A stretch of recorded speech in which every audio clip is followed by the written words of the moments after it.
Hello नमस्कार दोस्तों। आपका स्वागत है स्टडी 247 चैनल पे। हम लोगों ने पिछले क्लास में 150 तक क्वेश्चन देखे थे हिस्ट्री प्रीवियस ईयर में। आज हम लोग 151 से शुरू करेंगे। चलिए तो शुरू करते हैं। निम्नलिखित में से किस संधि के परिणाम स्वरूप तृतीय एंग्लो मैसूर युद्ध समाप्त हुआ?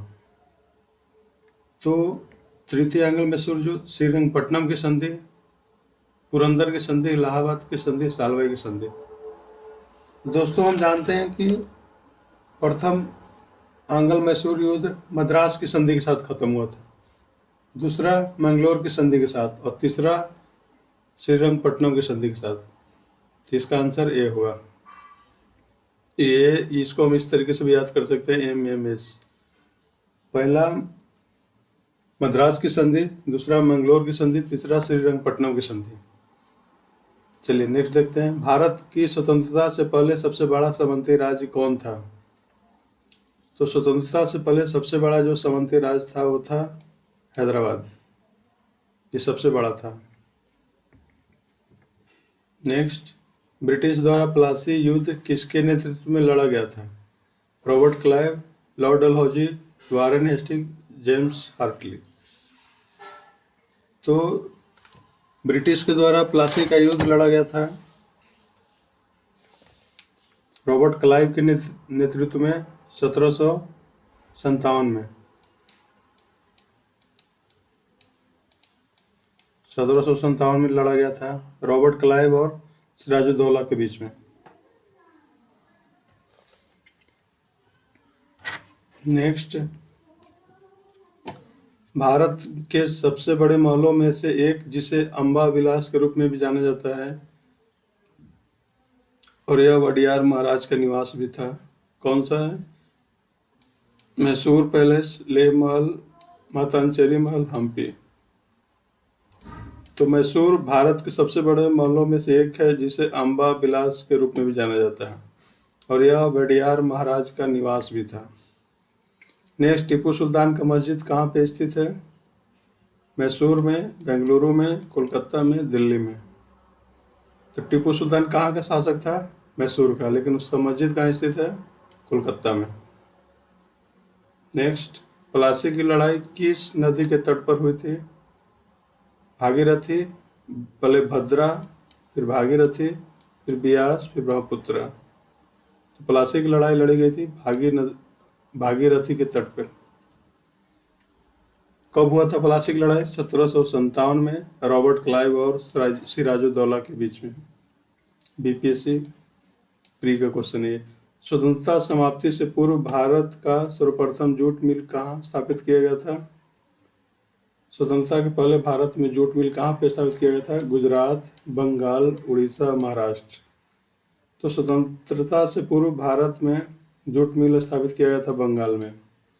और अभी करंट में पूछेगा कि सबसे ज्यादा जूट मिल कहाँ है, तो वो है महाराष्ट्र में। भारत में पहली यात्री रेलगाड़ी निम्नलिखित में से किस राज्य में शुरू हुई थी? दोस्तों ये तो हम लोग जानते हैं, महाराष्ट्र में।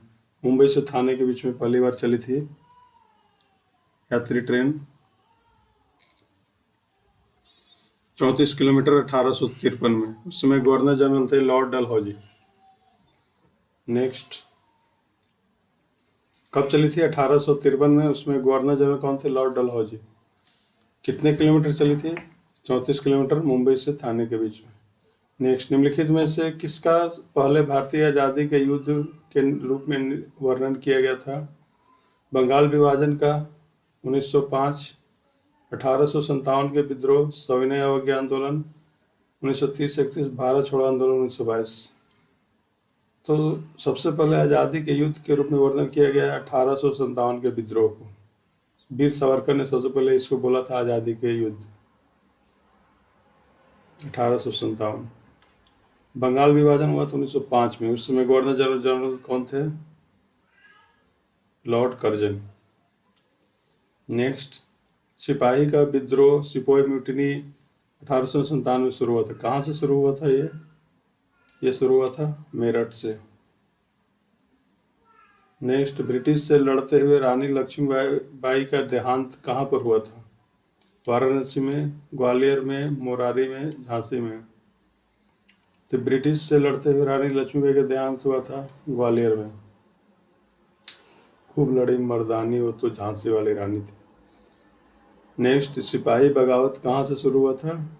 तो सिपाही बगावत हम लोग जानते हैं कहाँ शुरू हुआ था, मेरठ से। भारत में ब्रिटिश साम्राज्य के प्रत्यक्ष शासन के अधीन आ गया था, कब आया था? पहले इंडिया में जो ब्रिटिश सरकार थी वो कंपनी के थ्रू शासन करता था। डायरेक्ट शासन करना शुरू किया 1858 के बाद। जब 1857 की क्रांति हुआ उसके बाद 1858 के बाद ये डायरेक्ट शासन करने लगा इंडिया में। इनमें से किस एक स्वतंत्रता सेनानी का मूल नाम मणिकर्णिका था? मैडम कामा, किटूर चेन्नम्मा, सरोजिनी नायडू, रानी लक्ष्मीबाई। तो इनमें से किस एक स्वतंत्रता सेनानी के मूल नाम मणिकर्णिका था? रानी लक्ष्मीबाई का मूल नाम जो था मणिकर्णिका था। बेलूर मठ कहाँ पर स्थित है? बेलूर मठ हम सभी लोग जानते हैं, ये पश्चिम बंगाल में स्थित है। नेक्स्ट, बंगाल बाल गंगाधर तिलक ने सर रतन टाटा के साथ मिलकर साल 1905 में स्वदेशी वस्तुओं की दुकान खोली। उस दुकान का नाम क्या था? भारत स्वदेशी सहकारी दुकान कंपनी लिमिटेड, जय हिंद सरकारी दुकान लिमिटेड, हिंदुस्तान स्वदेशी सहकारी दुकान कंपनी लिमिटेड, बॉम्बे स्वदेशी सहकारी दुकान लिमिटेड। तो बाल गंगाधर तिलक ने रतन टाटा के साथ मिलकर एक दुकान खोली, तो उसका नाम था बॉम्बे स्वदेशी सहकारी लिमिटेड। रामकृष्ण मिशन किसके द्वारा गठित किया गया था? स्वामी विवेकानंद के द्वारा। स्वामी विवेकानंद के गुरु थे रामकृष्ण, इसलिए इनके द्वारा रामकृष्ण मिशन गठित किया गया। निम्नलिखित में से किसने हिंदू धर्म के कई अनुष्ठानों के खिलाफ प्रचार किया था, जैसे कि मूर्ति पूजा, जन्म से जाति, पशु बलि और वेदों को पढ़ने के लिए महिलाओं पर प्रतिबंध? ये किसने किया था? साहू छत्रपति ने, स्वामी दयानंद सरस्वती ने। ये किया था स्वामी दयानंद सरस्वती ने। इन्होंने ही एक नारा दिया था, वेदों की ओर लौटो। नेक्स्ट, आधुनिक भारतीय नवजागृति मॉडर्न इंडिया का जनक किसे माना जाता है? महात्मा गांधी को, सरदार वल्लभ भाई पटेल को, विनोबा भावे को, राजा राम मोहन राय को। तो मॉडर्न इंडिया, रिनेसेंस, भारतीय नवजागरण, आधुनिक भारतीय नवजागृति में माना जाता है राजा राम मोहन राय को। इन्होंने बहुत चीज़ खत्म किया था, सती प्रथा, बाल विवाह, बहुत सारे सामाजिक बुराइयों पर इन्होंने काम किया था। ये क्वेश्चन ग्रुप डी में पूछा गया। नेक्स्ट, 1893 में विश्व की धर्म संघीय संसद में भारत का प्रतिनिधित्व किसने किया था? स्वामी विवेकानंद, लेखराज खूबचंद कृपानी, भक्ति विनोद ठाकुर, उपासनी महाराज। 1893 में विश्व की धर्म संघीय संसद में भारत का प्रतिनिधित्व किया था स्वामी विवेकानंद ने। इन्होंने दुनिया में हिंदू धर्म को एक अलग पहचान दिलाई। इन्होंने जब अमेरिका में बोला था, my dear brother and sister of America, पूरी अमेरिका में जो लोग बैठे थे तालियों की गड़गड़ाहट से गूंज उठा था। ये भाषण अभी भी नेट पे उपलब्ध है, जिनको देखना है देख सकते थे। इन्होंने हिंदुत्व को दुनिया में अलग पहचान दिखाया था। नेक्स्ट, भारतीय कांग्रेस की पहली बैठक कहाँ आयोजित किया गया था? तो कांग्रेस की पहली बैठक कहाँ हुआ था? बॉम्बे में, चूँकि कांग्रेस की स्थापना हुई थी 28 दिसंबर 1885 को। पहले हुआ था मुंबई में।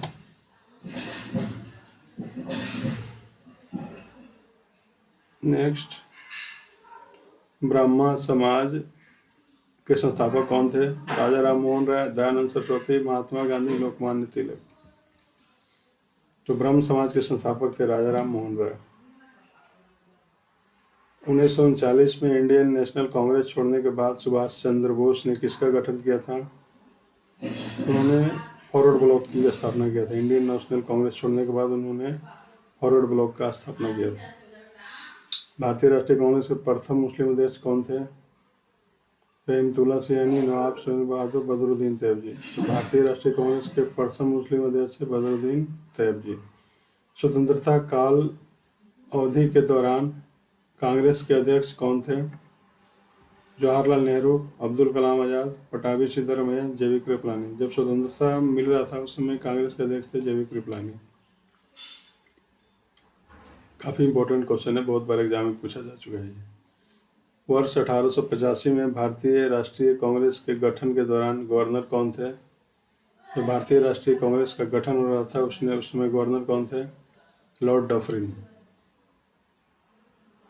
गवर्नर कौन थे? Lord Dufferin. उन्होंने कांग्रेस को बोला था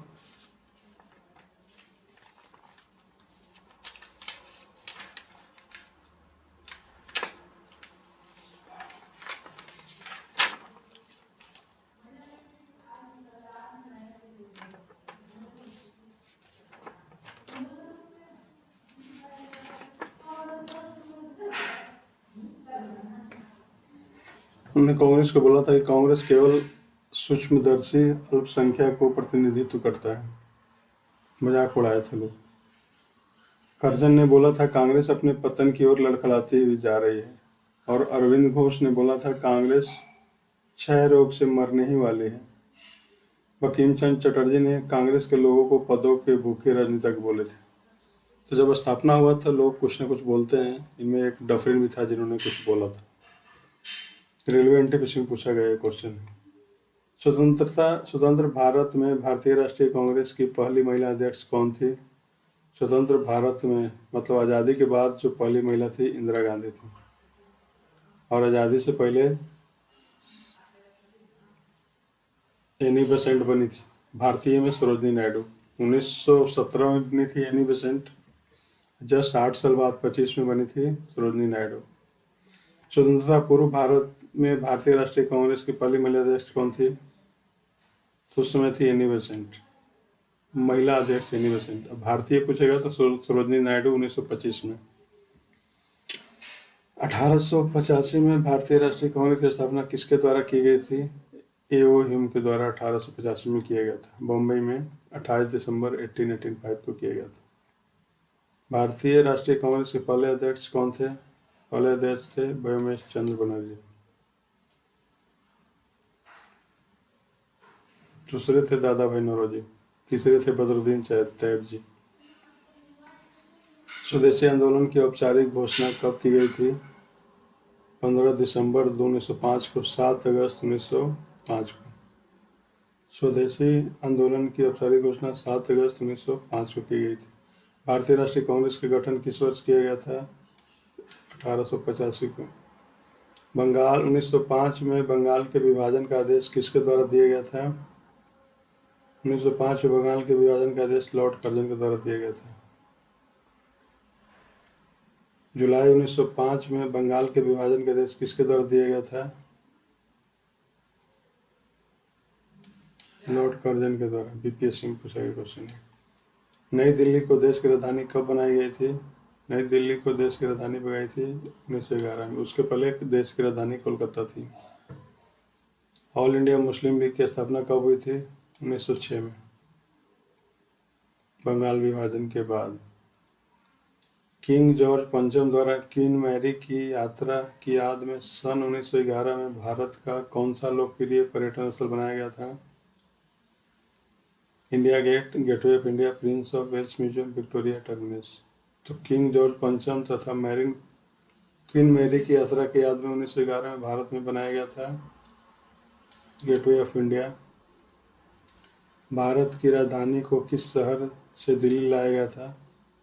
हम जानते हैं कि 1911 से पहले भारत की राजधानी कोलकाता थी। 1911 में दिल्ली लाया गया था। नेक्स्ट 1915-16 में स्थापित होम रूल लीग निम्न में से किसकी सहायक इकाई के रूप में काम करती है? मुस्लिम लीग के, भारतीय राष्ट्रीय कांग्रेस के, अतिवादियों के, ब्रिटिश के। तो होम रूल लीग जो बना था वो भारतीय राष्ट्रीय कांग्रेस के सहायक के रूप में काम करती है। होम रूल लीग की स्थापना एनी बेसेंट ने की थी। होम रूल लीग आंदोलन के संस्थापक कौन थे? Annie Besant. Home rule league यानी घर का शासन। काकोरी ट्रेन डकैती कौन से वर्ष में शुरू हुई थी? 1923, 24 में, 19 1925 में। ककोरी ट्रेन डकैती हुई थी 1925 में। निम्नलिखित में से कौन हिंदुस्तान सोशलिस्ट रिपब्लिकन एसोसिएशन के सदस्य नहीं थे? चंद्रशेखर आजाद, भगत सिंह, सुखदेव, नाना साहब। तो हिंदुस्तान सोशलिस्ट रिपब्लिकन एसोसिएशन का सदस्य नहीं था। कौन नहीं था? नाना साहब नहीं थे। आगे चंद्रशेखर आजाद, भगत सिंह, सुखदेव, ये तीनों हिंदुस्तान सोशलिस्ट रिपब्लिकन के सदस्य थे। इनमें से कौन सा आंदोलन लाल बाल पाल द्वारा शुरू किया गया था? पूर्ण स्वराज, खिलाफत आंदोलन, असहयोग आंदोलन, स्वदेशी आंदोलन। लाल बाल पाल के द्वारा स्वदेशी आंदोलन शुरू किया गया था। हिंदुस्तान सोशलिस्ट रिपब्लिकन एसोसिएशन की स्थापना किसके द्वारा की गई थी? Subhash Chandra Bose, Vinayak Damodkar, Jayaprakash Narayan, Bhagat Singh. Hindustan socialist republican association की स्थापना किया गया था भगत सिंह के द्वारा।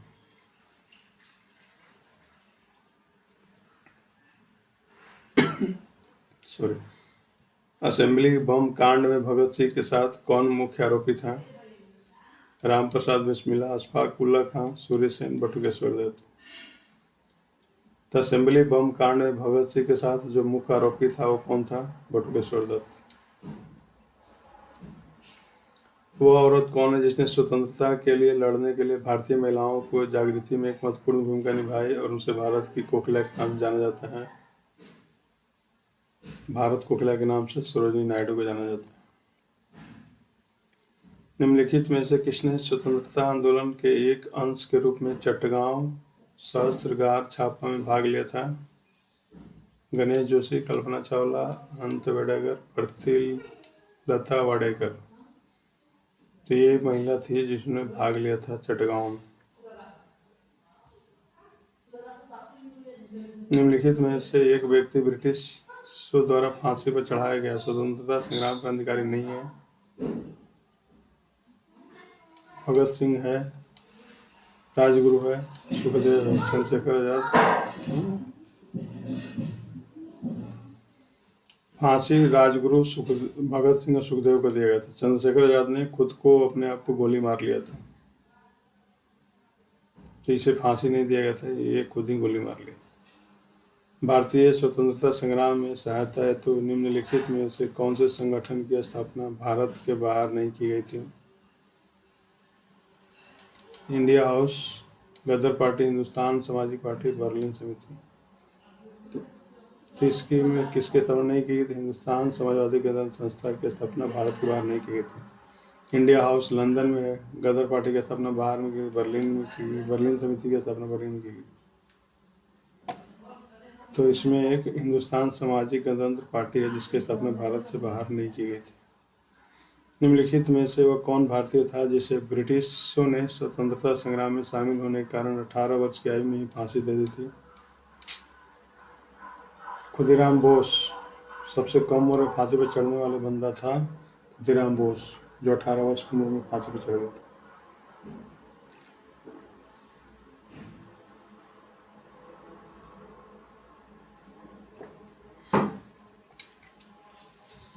नेक्स्ट,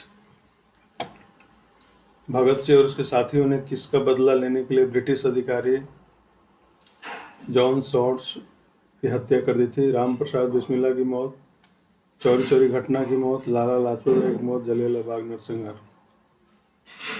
तो भगत सिंह और उसके साथियों ने बदला लेने के लिए ब्रिटिश अधिकारी जॉन सॉर्ट्स की हत्या कर दी थी लाला लाजपत राय की मौत का। साइमन कमीशन वापस जाए के दौरान लाला लाजपत राय के सर में चोट के कारण मृत्यु हो गई थी, जिसका हत्या लेने के लिए भगत सिंह और उसके दोस्तों ने सर जॉन सॉन्डर्स को हत्या कर दी थी। निम्नलिखित में से स्वतंत्रता सेनानी ने जेल के दीवारों पर महाकाव्य कमला लिखा था? मदन मोहन मालवीय, वीडी सावरकर, शरद चंद्र, बटुकेश्वर। दीवारों पर महाकाव्य कमला लिखा था वीडी सावरकर ने। नेक्स्ट, इन्होंने सबसे पहले 1857 की क्रांति को पहला स्वतंत्रता का विद्रोह बोला था। अरुणा आसफ अली को कहाँ भारतीय राष्ट्रीय कांग्रेस का ध्वज फहराने के लिए याद किया जाता है? असहयोग आंदोलन के दौरान, सविनय अवज्ञा आंदोलन के दौरान, स्वराज आंदोलन के दौरान और भारत छोड़ो आंदोलन के दौरान। अरुणा आसफ अली को भारत छोड़ो आंदोलन के दौरान भारतीय राष्ट्रीय कांग्रेस की ध्वज फहराने के लिए याद किया जाता है। काकोरी ट्रेन डकैती 1925 में आयोजित की गई थी। स्वराज पार्टी भारतीय राष्ट्रीय कांग्रेस में अनुशीलन समिति हिंदुस्तान रिपब्लिकन एसोसिएशन। तो काकोरी ट्रेन डकैती 1925 में हिंदुस्तान रिपब्लिकन एसोसिएशन द्वारा आयोजित किया गया था।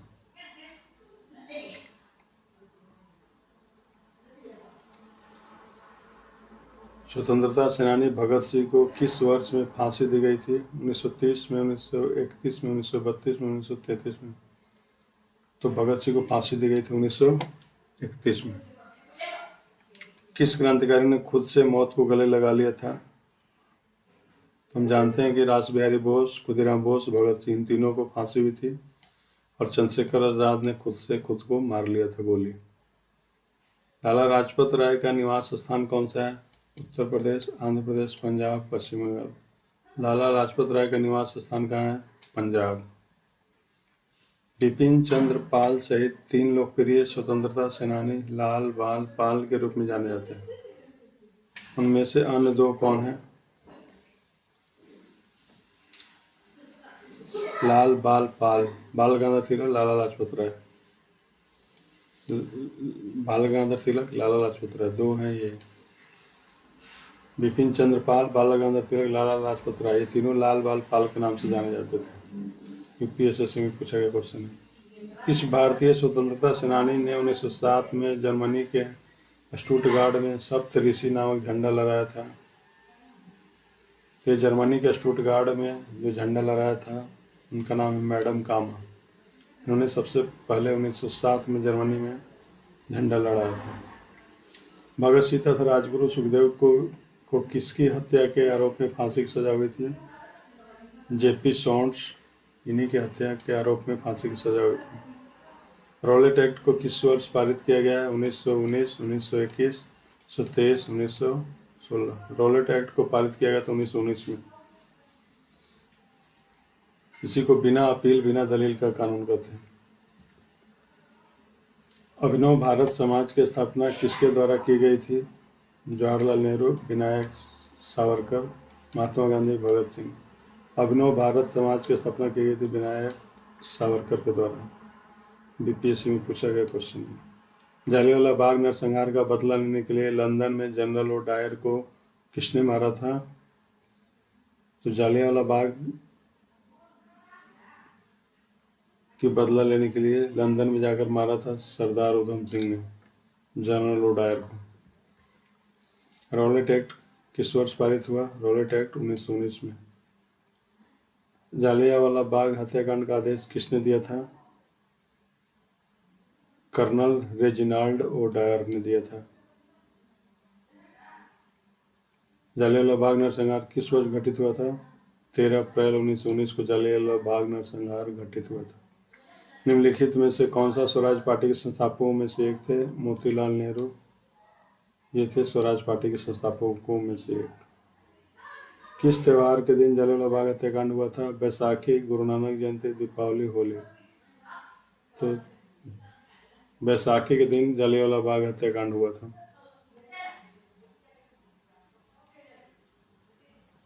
1928 में बारदोली सत्याग्रह अंततः के नेतृत्व में किया गया। तो बारदोली सत्याग्रह महात्मा गांधी के नेतृत्व में वल्लभ भाई पटेल के नेतृत्व में किया गया था। यहीं पे बारदोली की महिलाएं ने सरदार वल्लभ भाई को सरदार की उपाधि दी थी। रेलवे में पूछा गया क्वेश्चन है। स्वराज पार्टी के संस्थापक कौन थे? राजगोपालचारी, मोतीलाल नेहरू। स्वराज पार्टी के संस्थापक थे मोतीलाल नेहरू। भारत छोड़ो आंदोलन महात्मा गांधी द्वारा कब शुरू किया गया था? भारत छोड़ो आंदोलन महात्मा गांधी द्वारा कब शुरू किया गया था? 15 अगस्त 1945 को, 8 अगस्त 1942 को। तो भारत छोड़ो आंदोलन महात्मा गांधी द्वारा शुरू किया गया था 8 अगस्त 1942। इसको अगस्त क्रांति भी हम बोलते हैं। The idea of non-cooperation movement during freedom struggle did not invade। स्वतंत्रता संघर्ष के दौरान हुए असहयोग आंदोलन की परिकल्पना में यह शामिल नहीं था। प्रशासनिक सेवाओं का बहिष्कार, विदेशी वस्तुओं का बहिष्कार, मशहूर हिंसा, ब्रिटिश उपाधियों का परित्याग। तो स्वतंत्रता संघर्ष के दौरान असहयोग आंदोलन की परिकल्पना में मशहूर हिंसा शामिल नहीं था। बाकी विदेशी वस्तुओं को बहिष्कार करो और प्रशासनिक सेवा को बहिष्कार करो, ब्रिटिश उपाधियों को त्यागो, ये सब शामिल था, लेकिन हिंसा करना शामिल नहीं था। 1929 के सवर्ण आंदोलन का उद्देश्य क्या था? 1929 के सविनय अवज्ञा आंदोलन का उद्देश्य क्या था? ब्रिटिश सरकार के आदेशों की संपूर्ण अवज्ञा, चोरी चोरी की घटना का विरोध, ब्रिटिश सरकार के आदेशों की आंशिक अवज्ञा, यह सुनिश्चित करना कि सभी नागरिकों को अधिकार उसके नागरिकों द्वारा दिए जाए। 1929 के सविनय अवज्ञा के आंदोलन का मुख्य उद्देश्य था ब्रिटिश सरकार के आदेशों की संपूर्ण अवज्ञा करना, मीन्स उसके आदेश को मानना नहीं। महात्मा गांधी द्वारा भारत छोड़ो आंदोलन किस वर्ष शुरू किया गया था? 1941, 1942। हम जानते हैं 8 अगस्त 1942 को महात्मा गांधी द्वारा भारत छोड़ो आंदोलन शुरू किया गया था। इसको हम अगस्त क्रांति के नाम से भी जानते हैं। 1920, 1922 के बीच गांधी जी ने असहयोग आंदोलन की शुरुआत की। निम्नलिखित में से कौन सा विकल्प इस सकारात्मक कार्य का अंश नहीं है? स्वदेशी को प्रोत्साहन देना, अस्पृश्यता को हटाना, हिंदू मुस्लिम एकता को प्रोत्साहन देना, विदेशी वस्तुओं की खरीद, ये नहीं है इसका अर्थ। कौन सा विकल्प इसका सकारात्मक कार्यक्रम का अंश नहीं है? तो ये विदेशी वस्तुओं की खरीद, ये सकारात्मक नहीं। बाकी स्वदेशी का प्रोत्साहन ये है, अस्पृश्यता को हटाना ये भी है, हिंदू मुस्लिम एकता को प्रोत्साहन देना ये भी है। किस तारीख को सविनय अवज्ञा आंदोलन प्रारंभ किया गया था? 21 मई 1931 को, 10 मई 1930 को, 12 मार्च 1930 को। किस तारीख को सविनय अवज्ञा आंदोलन प्रारंभ किया गया था? 12 मार्च 1930 को।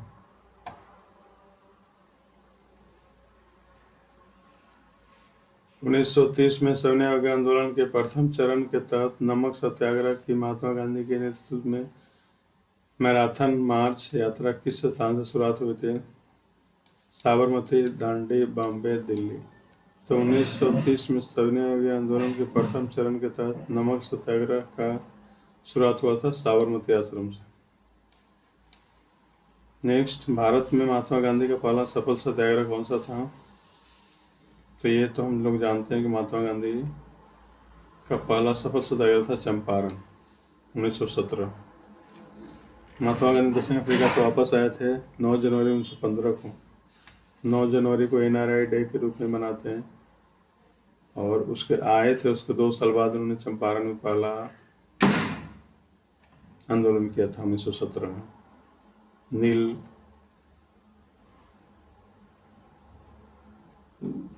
चंपारण में नील का जबरदस्ती खेती करवाया जाता था अंग्रेजों के द्वारा, उसके विरोध में। किस वर्ष दक्षिण अफ्रीका से महात्मा गांधी भारत वापस आए थे? 1905, 1915 में। हमने पहले ही बताया कि 9 जनवरी 1915 को महात्मा गांधी दक्षिण अफ्रीका से इंडिया आए थे।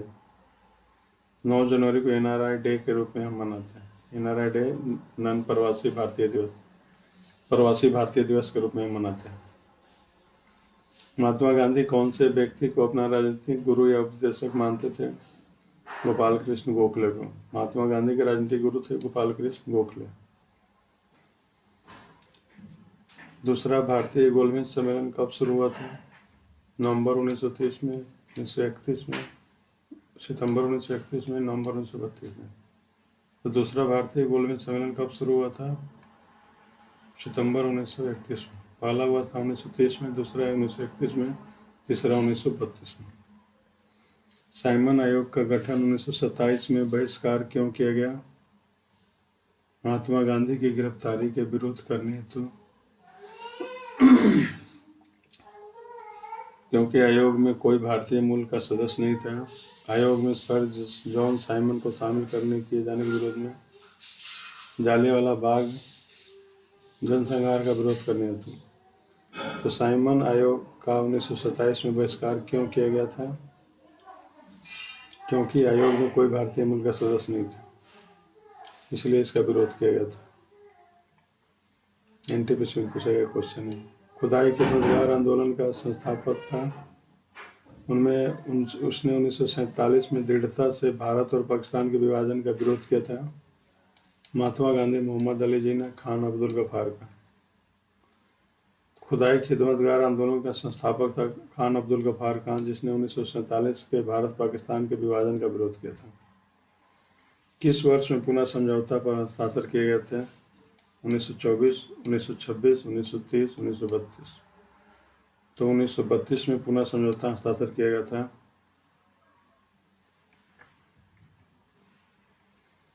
फ्रंटियर गांधी के नाम से किसे बुलाया जाता था?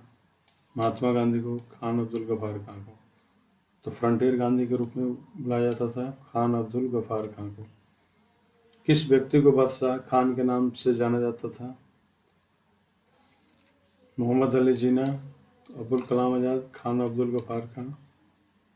तो बादशाह खान के नाम से जाना जाता था खान अब्दुल गफ्फार खान को। इंडियन नेशनल आर्मी का गठन किसके द्वारा किया गया? मोहन सिंह, सुभाष चंद्र बोस, चंद्रशेखर आजाद, रास Bihari Bose. Indian national army का गठन किया गया था मोहन सिंह के द्वारा। इंडियन नेशनल आर्मी का गठन किया गया था मोहन सिंह के द्वारा। सीमांत गांधी किसे कहा जाता है? मोहम्मद अली जिन्ना, महात्मा गांधी, खान अब्दुल गफ्फार खान, बाल गंगाधर तिलक। सीमांत गांधी कहा जाता है खान अब्दुल गफ्फार।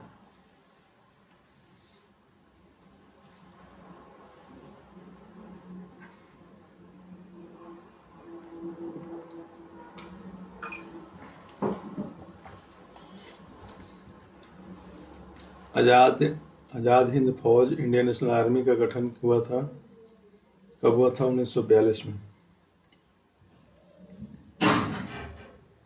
नेताजी सुभाष चंद्र बोस ने निम्नलिखित दलों में से किसकी स्थापना की थी? भारतीय राष्ट्रीय कांग्रेस की, ऑल इंडिया फॉरवर्ड ब्लॉक की। तो नेताजी सुभाष चंद्र बोस ने स्थापना की थी all India forward block. Indian national army की स्थापना किसके द्वारा की गई थी? भगत सिंह, सुभाष चंद्र बोस, रास बिहारी बोस, शरद Chandra Bose. Indian national army की स्थापना किसके द्वारा की गई थी? रास बिहारी बोस के द्वारा। इंडियन नेशनल आर्मी ने ब्रिटिश शासन से अंडमान और निकोबार द्वीप वापस ले लिया था। इंडियन नेशनल आर्मी ने ब्रिटिश शासन से अंडमान निकोबार द्वीप वापस ले लिया। क्या नाम दिया था? स्वराज द्वीप, शहीद एवं स्वराज द्वीप, फ्री द्वीप, स्वतंत्र एवं स्वराज द्वीप। इंडियन नेशनल आर्मी ने ब्रिटिश शासन से अंडमान और निकोबार द्वीप वापस ले लिया, तो उसे नाम दिया था शहीद एवं स्वराज द्वीप। सुभाष चंद्र बोस के पिता कौन थे? सत्येंद्र नाथ बोस, जानकीनाथ बोस, जगदीश चंद्र बोस, एस.एन. बोस। सुभाष चंद्र बोस के पिता का नाम था जानकीनाथ बोस। सुभाष चंद्र बोस के पिता कौन थे? जानकीनाथ बोस। देश बंधु नवयुवक संघ का गठन किसने किया था? लक्ष्मी सहगल, एन.जी. रंगा, कनिंती हनुमान, तिरुपुर कुमरन। देश बंधु नवयुवक संघ का गठन किसने किया था? तिरुकुमरन ने। प्रांतीय चुनाव, प्रोविंशियल इलेक्शन साल में ब्रिटिश भारत में आयोजित किए गए थे, कब हुए थे? प्रांतीय चुनाव 1936-37 में।